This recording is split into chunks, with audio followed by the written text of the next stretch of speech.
on that outdoor screen. temperature offset for like a heat pump setup.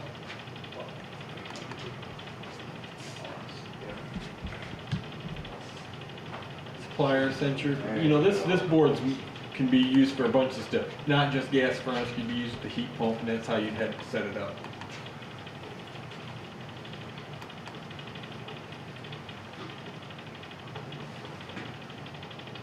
Supplier sensor, set temperature. The board can also have a delay on it for calling for air conditioner, and that's adjustable. What's that time delay set at now? I cranked it up to 70 seconds. 70 seconds for time delay? Yeah. Okay. W2 threshold is 85%. 85% what, humidity or is it? No, not permitted.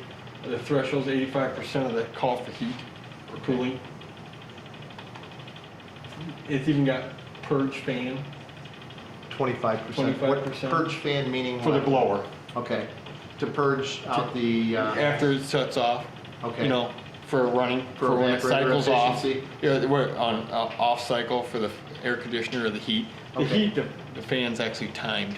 Okay. You know, by the circuit board. Cooling, the fan usually sets down normally. Right. Up for cooling when it's called, when it's done. This particular board, you can, and a lot of new furnaces, you have a fan delay on off that you can program in. Okay. But this one here, you can control it by the board. Whether it's a dual fuel setup. So it's got a setup to use with different type of equipment that you can program into it. And the type of thermostat that you got. It's a heat pump or standard thermostat. And you just go through and do the setup on it. So it's pretty, once you usually get it set up, you're not having to change anything. You might want to scroll through to see what the supplier temperature is, or the outdoor temperature or something, but once you get it set up, it's not something you have to change.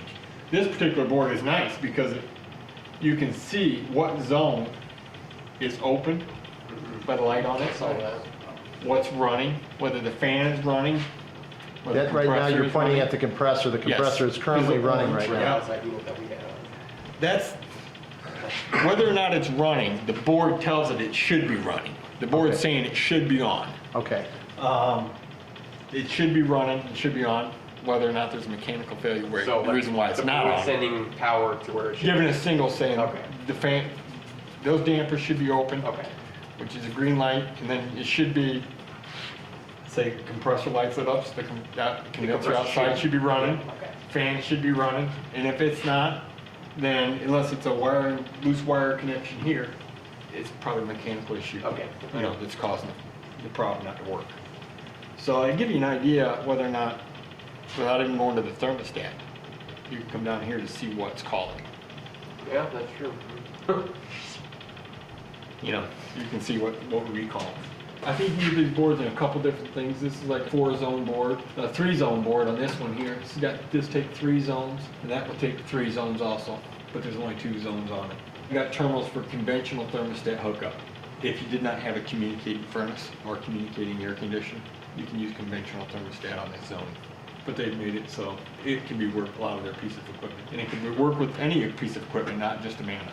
The board looks like it uses just a 24 volt voltage. Yep, it's 24 volt power that you would power to it. You can take it off the furnace, equipment power, to power the board. Depends on what size it is. You might have to add a transformer or change the size of the transformer to be able to power that. The installation, I think this thing takes 20 VA in installation. So, you know, like some of the trains and some of the newer trains, they got like a 30 VA transformer in the furnace.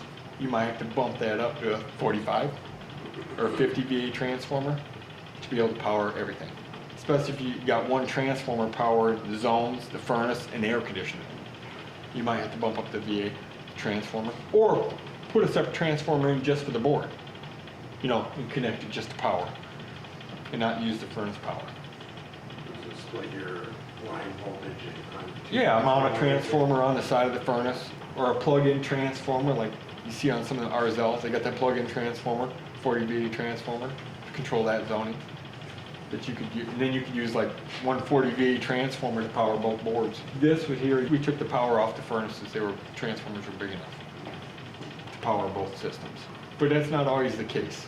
And you would know it by turning everything on and checking the voltage. If your voltage drops, your VA is not big enough, because you're sucking more juice than what the transformer can give you. Would just not operate or would it get damaged? You'll damage something. You can burn out contactors, relays, because it doesn't have enough voltage to pull them in. Right. And you can damage them. Would you damage a board? Probably not, but you'd probably damage some other component, not instantaneously, but you give it enough time, it could damage something. A lot of times, usually if you're sucking too much juice from the low voltage side of 24-volt transformer, if you're drawing so much power it's causing the voltage to drop, you're gonna burn the transformer. It's not instantaneously like you shorted it. It might run a week, it might run 2 weeks, a month. Yeah, so if you see that there's been 3 transformers in a year. And well, you're gonna wanna see what's open on transformer. If you ohm out the high side of the transformer and it's open, it's not you drew too much juice. The internal fuse on the transformer is on the low voltage side. Now if that's open, then you got a short somewhere, something shorted on the low voltage side. But if you've got too much draw, like a bad contactor sucking too much juice on the air conditioner and you burn out the high voltage side, it's not a short. You gotta be looking for something that's drawing too much power. But that's usually not quick. You can usually replace a transformer, fire it up, and check your voltage when things turn on, and that would give you an idea where to look. So if the heat runs with no voltage drop and then you switch it over to air conditioner, and the 24 volts drops from 23 to 18, you better be looking at the air conditioner. and it could most likely be a bad contact or a component drawing too much juice. Too much excess power draw will burn out a transformer on the high voltage side.